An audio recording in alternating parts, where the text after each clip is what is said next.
We initiated the Healthy Homes program to try and address deferral issues with weatherization. There's many of the homes that we get into that, due to moisture issues, electrical issues, different things like that, that we're simply not able to carry the process all the way through. So the Healthy Homes Initiative was in a way and an attempt and a pilot to address those issues and try to bring those homes to receive the weatherization services. The Healthy Homes program involves removing a health risk from the home. Unfortunately, many people are unaware of the health hazards that are lurking in their home. To get a sense of what the program does, we spoke with a few families who have taken part in the pilot program. We didn't know too much we had a problem, but the insulation had settled and also the roof was leaking. The furnace was probably 40-some years old and not efficient. So we applied for heating assistance. They topped up the insulation on the second floor. They insulated the attic floor. They put foam insulation all the way around the basement down to ground level because there was air infiltration there. And then put a new furnace in, a high efficiency furnace, 98% efficiency. It all started with my furnace. My furnace broke down. So I was trying to find some help because of my income. I couldn't afford it. I called down to the North Central Community Service and they do the weatherization. They discovered I had mold. I would have never thought I'd had mold nowhere in my house. They made me a crawl space out to the side so that we could get under there in case we had a water break. They went through and stapled plastic where they were going to be working to make sure nothing else fell because they understood my son's asthma. And then when they took it down, they very gently took it down and rolled it up to make sure it didn't splatter everywhere. The house was initially deferred because there was some water getting in the basement. And I kept begging. I was like, what can I do, to get things so that we can get it done?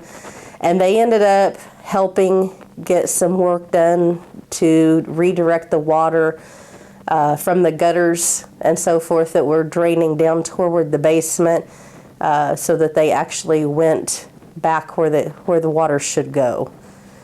And that helped the water in the basement so that they were able to get it dry and get it insulated. In Indiana, more than 20% of the homes were built before 1939. With older homes, like the one behind me, there is a greater likelihood of health risks associated with unhealthy homes. Children are most susceptible to these risks. To remove the health hazards is very important. A lot of people don't realize how sick their home may be making them. So it's important to have an assessment and to realize the steps that can be taken to get those dangers removed from your home. Children are more susceptible to poisoning simply because their lungs and their organs are still developing and they develop at a more rapid rate than adults. So they are more susceptible to the dangers that are caused by hazards in the home. Get it fixed. If they hadn't, I don't know what we'd have done. Yeah, because if it would have kept getting worse, my son has asthma. He's had asthma since he was 3 years old. My mom, when my dad passed away 7 years ago, she was on oxygen. And then a year after, she was able to get off of oxygen. So that's another reason why we had no clue what was going up in the attic, is because for simple fact, he wasn't getting no worse, she wasn't. My allergies, they're up and down. But like I said, it's just, we didn't really know nothing. And like she said, we were shocked when they told us that there was mold up there.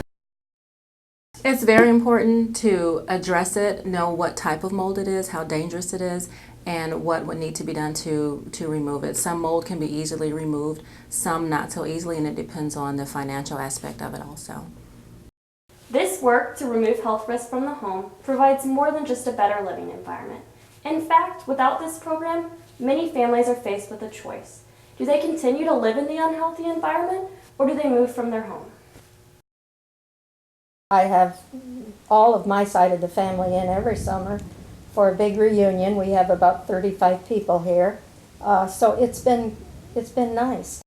Nowhere, because this is like sacred ground to us. This program is helping us keep this very sentimental place to our family. Close to our hearts, yeah. Oh, extremely. We would have had to have stayed here because this is the home that I own and this is where we need to be. Which is why expanding this program is vitally important to ensure that more people can continue living safely in their home. The program is, first off, that we'll be able to expand it to all 23 of our weatherization sub-grantees, so that we'll be able to address those deferral issues in more homes. On a broader scope, our hope is to get non-federal partners to the point that we might even be able to expand the program beyond just weatherization and address health issues in other homes as well. I think they did more for us than they do for a lot of homes. Explain our Yeah, satisfaction. there's no words. Yeah, They yeah. actually, they were just like family. I just cannot express my appreciation for it, and I hope it continues. Well, I feel like it's very important that these kinds of programs be continued. And if there's anything that I can do to help somebody else that was in the position I was in, I would. I cannot express enough how much I appreciate the help, because we would not have been able to get this house properly insulated otherwise.